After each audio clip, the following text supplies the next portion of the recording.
तो थोड़ा कम से कम सम्मान मिले चाहिए। आपको सम्मान मिलना चाहिए, आपका जमीन गया है और बुधनी मंझान से फीता कटाए कौन? देश के प्रधानमंत्री, मामूली आदमी नहीं, डीसी एसपी नहीं, इस सबको कोई वैल्यू नहीं है प्रधानमंत्री के सामने।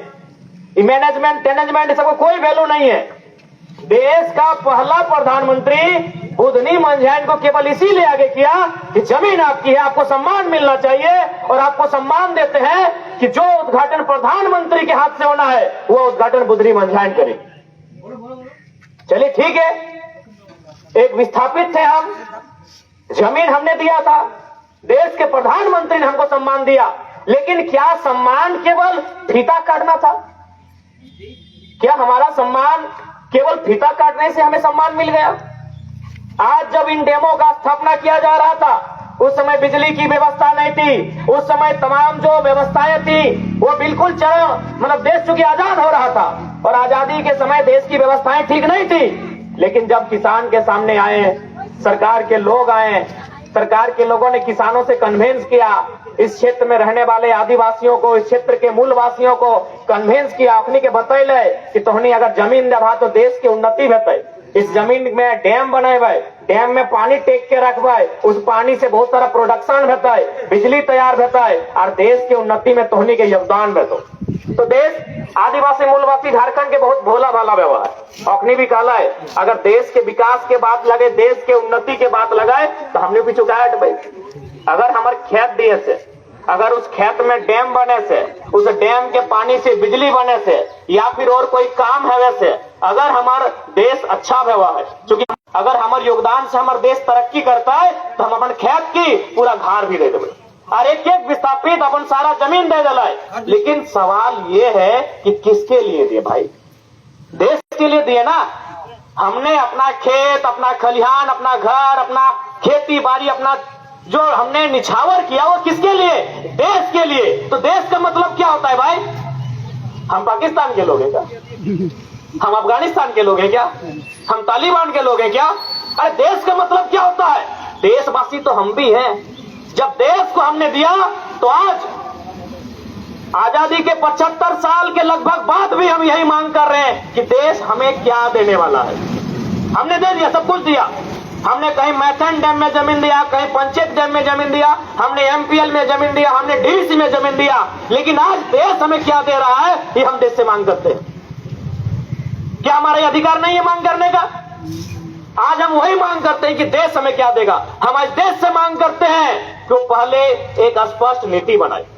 नीति ये रहेगी कि जिन्होंने आपको जमीन दिया है उनको पीढ़ी दर पीढ़ी नौकरी मिले। एक पीढ़ी कहा लेंगे दीदी लोग मासिर एक पीढ़ी जो की जो चाकरी लिबो।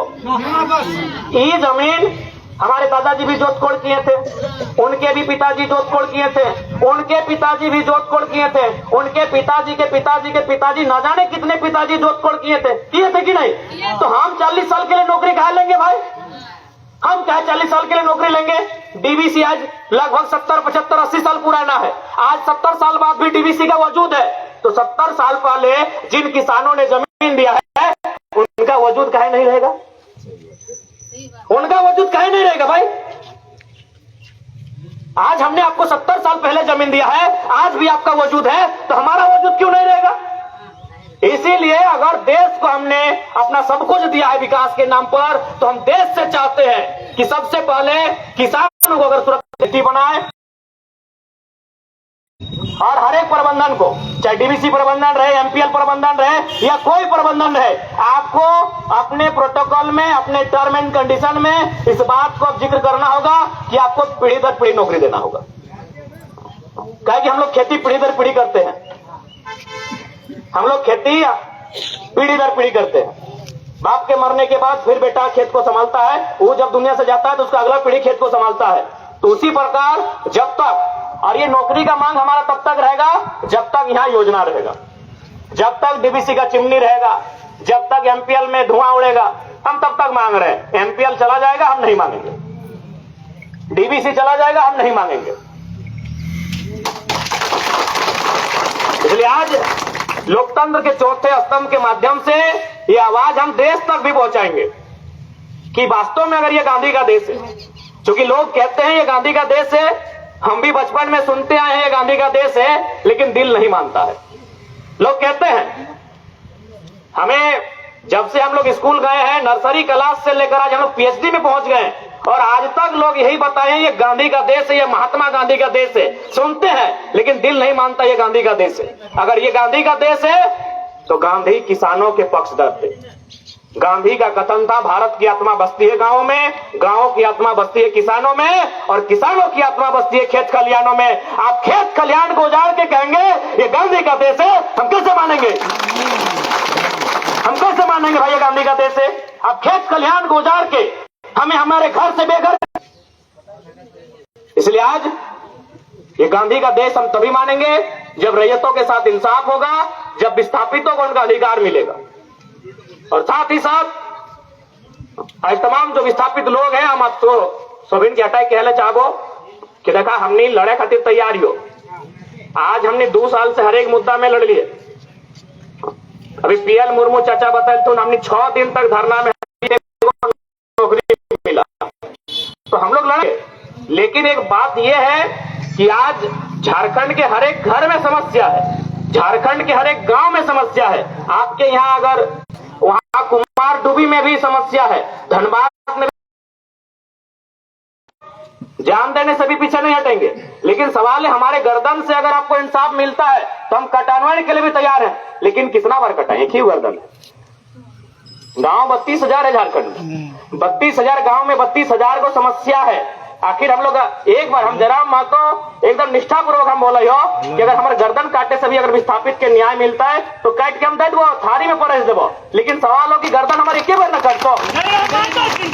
इसलिए आज सोनी समय निमती कराए लियो कि हर एक घर से गर्दन लई के निकले है, तो हर एक घर से हम तो बोल लियो अगर आज तोहनी के समस्या के समाधान भय जी तो मैया तो ले हमारे गर्दनों हम खड़ा लियो।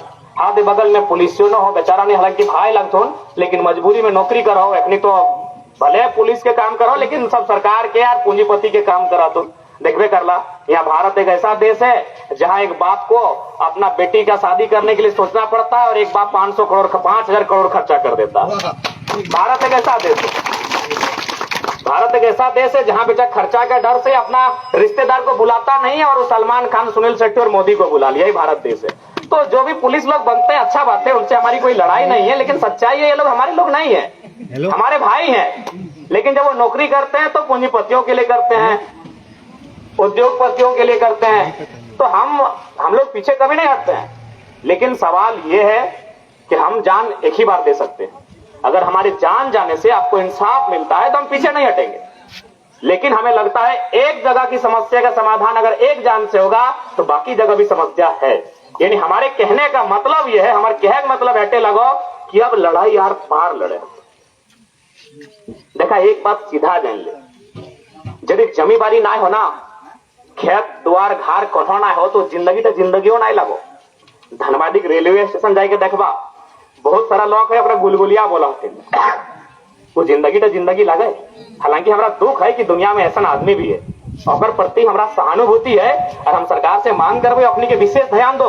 लेकिन बताए वो गुलगुलिया के जीवन तक की नहीं है स्टेशन देखा ला, और सच्चा मर जा लड़के कि तो आने वाला पीढ़ी कम से कम गुलगुलिया तो नहीं बनतो। आज धनबादी के स्टेशन देखा ला जाके, बेचारा नहीं अगर तिरपाल, इसने तिरपाल टाइम के भरखर गर्मी, भरखर रोद बरसात सहा थी ना, कहे पता हो ना पर एक बित्ता जमीन नहीं, और गांव नहीं, और घर नहीं। तो हमने की चाहा कि आने वाला 20 साल बाद हमने आने वाला पीढ़ी की हटे होते। इसलिए देखा डर करे का आवश्यकता ना हो, यहाँ बाँचे ले क्यों ना आया जाए, कोई यहाँ रह ना आए। फिल्म के कहानी लगो, ये फिल्म किताब के कहानी लगो, अमृत पी ले लोग अमर भे यहाँ ना कोना वाला है, सभी मारे ले आए। बस एक बार हिम्मत ही खातिर करिया कि तोर मारे से अगर तोर आने वाला पीढ़ी के अधिकार मिले तो मर ना चले। आज भगत सिंह मरले तब ना भारत देश आजाद भले। अगर वो अपन जान के परवाह करते कि भाई हम जान कहे दे, भगत सिंह 23 साल के लड़का आते, एकदम नौजवान गिदर, 23 साल के लड़का, लेकिन वो जान दे दले। कहे जान दले नौकरा मालूम हले कि अगर हमार जान यानी हमारे आने वाली पीढ़ी का अधिकार, तो अगर हमें जान देना पड़े तो पीछे नहीं हटना चाहिए। लेकिन हाँ अब हम लोग जान केवल देंगे नहीं, केवल खाली देंगे ही नहीं, एगो दुगो लेंगे। अच्छा एक बात बताइए, हमारा कसूर क्या है भाई? हमारा जमीन मुधिया गोरा यार गोप के जमीन और कहा बंगाल के लोग सोना दिया यार, जमीन का कर ना मांझी के लोग यहाँ अंसारी जी के जमीन और यहाँ तक सोना कहाँ के लोग लेके चली गए। सोना यार सोना पाएगो तुम्हारे जमीन এই মানুষগুলা সোনা এরা সোনা লিছে জমিন তোমাদের বাপের বাড়ি তোমাদের বাপের চাষ আর এরা সোনা সোনা পিনে ইয়াদের ছেলা ভিআইপি স্কুলে পড়ে ইয়াদের মেহরারু নতুন নতুন লুগা পরে আর তোমরা ফাটল চিটল সে নাই মায়া করবে নাই এই মায়া দয়ার এই বুদ্ধের समय नहीं बोटे महात्मा बुद्ध का समय नहीं, माया दया करेंगे तुम्हारे जमीन जाने तो से जोड़ने तुम्हारे तुम्हारे अधिकार लड़ते হবে तबे तुम्हें पावा जाए तुम्हारे अधिकार की। तो यह बात तो हम कह लियो कि अगर मुक्ति पावे खातिर अगर दो चार को बलिदान देना चाहिए तो पीछू नहीं हटक चाहिए। आखिर जिंदा रह के हमने की करवा बताओ तो 57 में जमीन दिला, 60 में मीटिंग कर ला, 62 में भी मीटिंग कर ला, 72 में भी मीटिंग कर ला, 84 में भी मीटिंग कर ला, 88 में भी मीटिंग हुआ, 98 में भी मीटिंग हुआ, 2010 में भी मीटिंग हुआ, 20 में भी और 24 में भी। आप लोग मर जाइएगा ना ए दादीरा चूल पका पका, आप लोग मर जाइएगा ना उसके बाद भी मीटिंग होगा। तो क्या मतलब इस जिंदगी का भाई? हाँ 4 पीढ़ी से तो मीटिंग हो ही रहा है, 70 साल हो गया तो 3-4 पीढ़ी से तो मीटिंग हो ही रहा है। तो मीटिंग का अगर समाधान नहीं होता है तो बिल्कुल जैसे बिरसा भगवान लड़े थे, जैसे निर्मल दादा लड़े थे, एकदम उसे लड़ने के लिए तैयार रखिए। जब ये लोग नहीं सुनता है मानवता का बात तो हम ठिका लेके रखे क्या? हमारा ठिका लिए कि यारा যদি বুঝতে না পারি মানবতা মনে কি, ইয়ারা যদি আমাদের দুঃখ দর্দ বুঝতে পারি নাই, ইয়ারা যদি আমাদের পীড়া বুঝতে পারি নাই, তো আমরা ঠিকা নিয়েছে কি? আমাদের জমিন আমরা ঠিকা নিয়েছে কি? আমাদের জমিনে यारा चाकरी करबे, यारा सोना पीनबे और हमारा फटल चिटल नहीं पाए तो हमारा ठिका लिए छी। इतना सीधा भी ठीक बात नहीं है। इतना सीधा अगर आदिवासी बन के रहिएगा तो इतना सीधा भी ठीक बात नहीं है। अच्छा कौन बांस पे पहले कटल जाए तो के मालूम हो? काटी तुम्हें सोझा बांस काटी पहले काटी ना, टेढ़ा बांस कोई नहीं काटी कि नहीं এটা গুজুড় আছে গাজার আছে এটা কাঁটা আছে গোল ব্যাগ ওই জন্য ওই বাঁশটা কই কাটে না। কোন বাঁশটা কাটে? সোজা বাঁশ। আমরা সোজা বাঁশ কাটছে 70 বছর পরে ইয়ারা কাটছে। তো আজ আমি তোমাদের সঙ্গে এটাই চাই কি টেढ़ा বাঁশ দরকার আছে, টেढ़ा বাঁশ হবে নাই কি আমি গলত বলছি? আমি একটা ছিলা, তুমি অনুভবী মানুষ বটে সবাই, তোমাদের আমাদের দুগুণা তোমাদের আয়ু, আমি একটা ছেলা মানুষ কি আমি গলত কথা বলছি? আমরা সিধা আমরা সোজা বাঁশ বটে। ইয়ারা 70 সাল সে কাটছে এরা কাটছে আমাকে কত পীড়া আছে আমাদের বুঝতে পারবে কি? 70 বছর পরে আমরা লড়াই লড়ছি, 70 বছর পরেও আমরা লড়াই লড়ছি, আজকে আমাদের হক অধিকার পাওয়া না যায়। তো এটা কোনটা লোকতন্ত্র ভারত ভাই? এই কোনটা কানুনের ভারত? ये भारत पूंजीपति, ये भारत अमीरों का भारत, ये भारत जिनके पास सत्ता है, ये भारत जिनके पास ताकत है, ये भारत जिनके पास सत्ता और संपत्ति है। तो इसीलिए देखिए आज ये एक जगह की समस्या नहीं है दीदीरा मासीरा काकीरा दादारा हमारे अभिभावक गार्जियनरा एक जगह समस्या घटे नहीं। आमी गोटा झारखंड घुरे, अभी यहाँ के बाद हम जाएंगे गोंदोडी, वहाँ कोयला का खदान में पूरा गांव में घुस गया।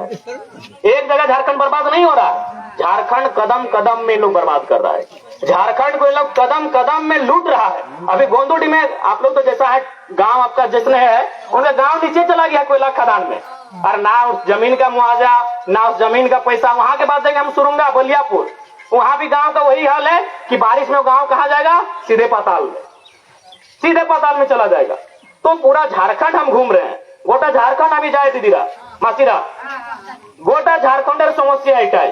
এই মানুষগুলা যে আমাদের নাই, যে বিরসা ভগবান বলে দিকু দিকু বুঝতে পারি না, আর বিরসা ভগবানের লড়াই দিকু, দিকুকে বাহার कीजिए दिकू को, এরা সবাই দিকু বটে।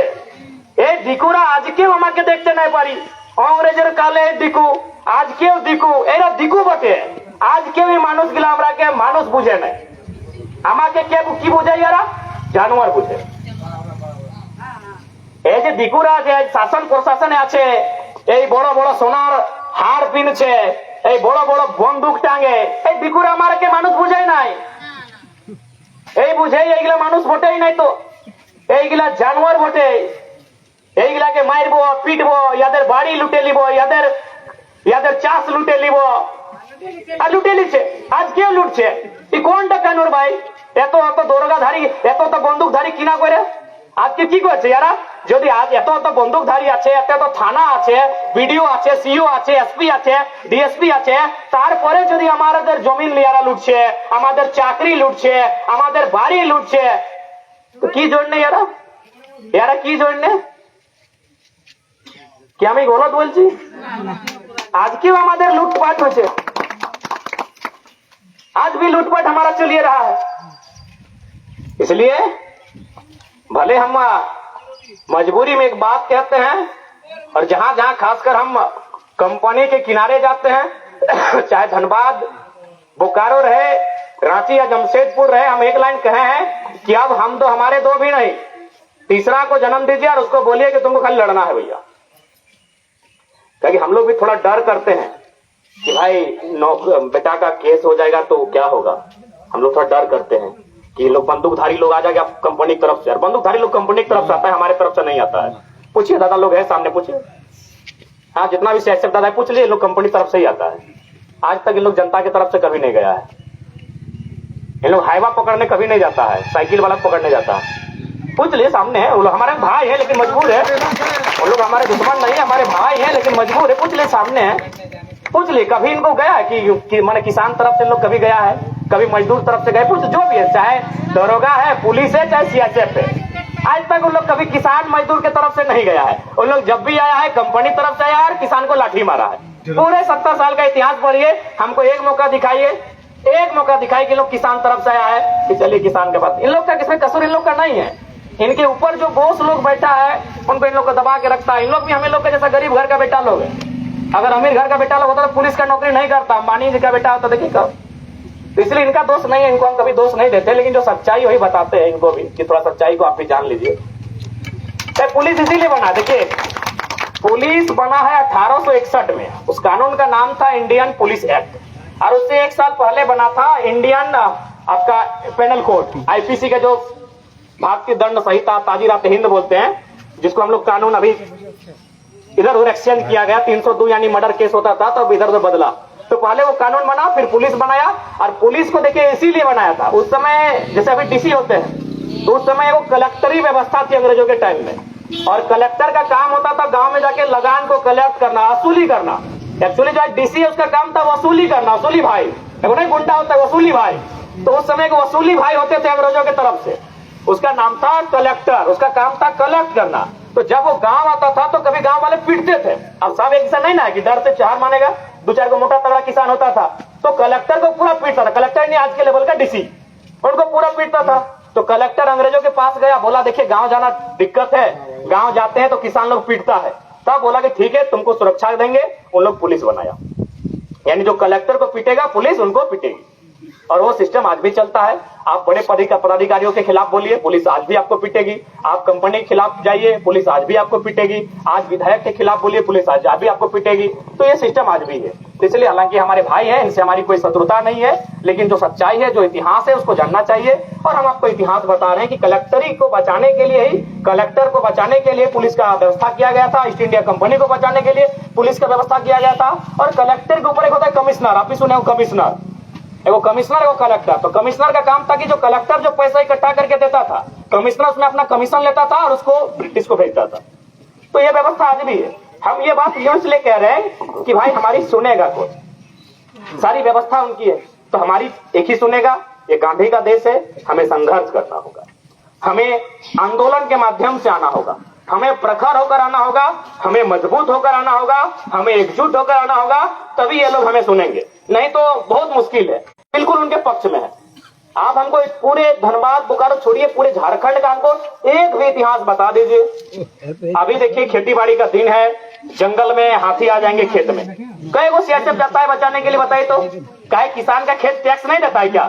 नहीं, लोग कहते हैं कि कंपनी टैक्स देती है। हम बहुत सारे लोगों से बात किए तो उन्होंने कहा कि नहीं, कंपनी के बचाव में पुलिस लोग इसीलिए जाते हैं या फिर सीएसएफ को इसलिए भेजा जाता है कि कंपनी टैक्स देती है, उससे देश चलता है। हम बोले किसान का खेत भी तो लगान काटते हैं, रसीद काटते हैं, तो टैक्स देता है। तो हाथी जब उतर जाता है तब तो कभी न कहीं किसान का खेत की हिफाजत करने के लिए, कंपनी की हिफाजत करने के लिए आप लोग चले जाते हैं। तो इसका मतलब यही है, ब्रिटिश रूल के तर्ज पे भी आज चल रहा है भारत देश। ये दुर्भाग्य है, जो लोग आज स्वदेशी की बात करते हैं, पहले उन्हें इस व्यवस्था से निजात दिलाने की आवश्यकता है। खैर वो पुरानी बातें हैं, उस पर भी बात नहीं करेंगे, क्योंकि बात करने लगे तो बात आगे बढ़ गई। हम बात यही कहेंगे कि आज जो हमारी मांगे हैं, हमने जमीन दिया है, उस जमीन के बदले डीवीसी खड़ा है, उस डीवीसी के काम से कलकत्ता जगमग हो रहा है, डीवीसी का काम बांग्लादेश जा रहा है, तो हमें क्यों नहीं? हमको उतना लंबा बात नहीं करना है। जमीन हमारी है और जमीन हमारी मां समान है, जमीन हमारी मां समान है ना? हमरा बोले ना, आदिवासी समाज बोले भाई माटी और मायरा हमने दो माटी माई समान बटे। माँ हमको कितना दिन तक खिलाती है? जब तक जिंदा है। लेकिन ये जमीन जब तक हम जिंदा है तब तक खिलाती है। माँ तब तक खिलाती है जब तक माँ जिंदा है, लेकिन ये जमीन तब तक खिलाती है जब तक हम जिंदा है। इसीलिए माँ और माटी समान है। गलत बोल रहे हैं? माँ तब तक खिलाती है जब तक माँ जिंदा है, और जमीन तब तक खिलाती है जब तक हम जिंदा है। तो माँ और माटी इसीलिए बराबर है, और उस माटी को हमने दिया है इन कंपनी को। और आज ये नौकरी बांटेंगे यूपी, बिहार, बंगाल के लोगों को। ये अब अन्याय बर्दाश्त नहीं होगा। पहले हमें मिलेगा, हमसे छूटेगा, आप किसी को दीजिए, आप ब्रिटेन को दीजिए, हमको दिक्कत नहीं है, लेकिन हमसे छूटेगा, हमसे बचेगा तब। इसलिए आज स्पष्ट कहना चाहेंगे, जो भी प्रबंधन है, समय किसी के बाप का नहीं होता है। इस दुनिया ने सिकंदर को भी देखा है, इस दुनिया ने चंगेज खान को भी देखा है। आज कहां है नहीं है कोई नहीं जानता। इसलिए इस घमंड में ना रहे कि आपके पास शासन है, आपके पास प्रशासन है। शासन में कभी हम लोग भी आएंगे, ऐसा बात नहीं है। और जिस दिन आएंगे पाई पाई का हिसाब सोच समेत लेंगे। और आज सुबह के एटा आम्ही जानते जाए कि भाई संघर्षर घोड़ी बटे मुक्तिर मार्गेर घोड़ी बटे। आज के तुम्ही आंदोलन আসবে, आज के तुम्ही संघर्षের সঙ্গে দাঁড়াবি, তো তোমাদের ছেলেরা যে ভাবি পিढ़ी ওয়ার মুক্তির যে रास्ता माध्यम ওটা খুলবে।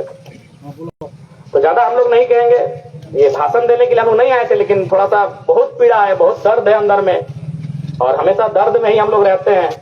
और इतना दर्द में रहते हैं कि आज हम लोग को अपना सुधी लेने का समय नहीं है। हम लोग को अपना आज रास्ता में लोग गाड़ी में खाना खाते खाते आए कि ना भाई वहाँ समय लेट हो रहा है, तो दर्द था इसीलिए बोल दिए। बाकी सीएसएफ वाले दादा आप लोग से कोई बुरा नहीं मानिएगा, जो इतिहास अभी बता रहे हैं। और आपसे रिक्वेस्ट करेंगे, अगर लाठी चार्ज का नौबत उन लोग बोलेगा, उन लोग बहुत बेईमान लोग है, तो पाँव में मानिएगा। सीएसएफ वाले भैया जितना है, आप भी किसान का बेटा है, सच बोल रहे हैं। अगर किसान का बेटा नहीं होता तो अंबानी आपको नहीं होता देता। सब गया, कोहली गया, कोहली नहीं गया, अच्छा काम किया कोहली, धोनी गया, मोदी गया, लालू गया, सबे गया, आप भी जाते हैं। लेकिन आप किसान परिवार के बेटे हैं, आप मिडिल क्लास के बेटे हैं, आपसे हमारी कोई लड़ाई नहीं। लेकिन आपको भी सत्य वही बताएं कि आप मजबूर हैं, आप भी एक नौकरी का पार्ट हैं। तो अगर बाय द वे लाठी चार्ज किए तो आपसे रिक्वेस्ट होगा, सर पे नहीं मारिएगा, पाँव में मारिएगा। और अगर लाठी भी चार्ज करेंगे, घायल भी हो जाएंगे, लेकिन भागना नहीं है।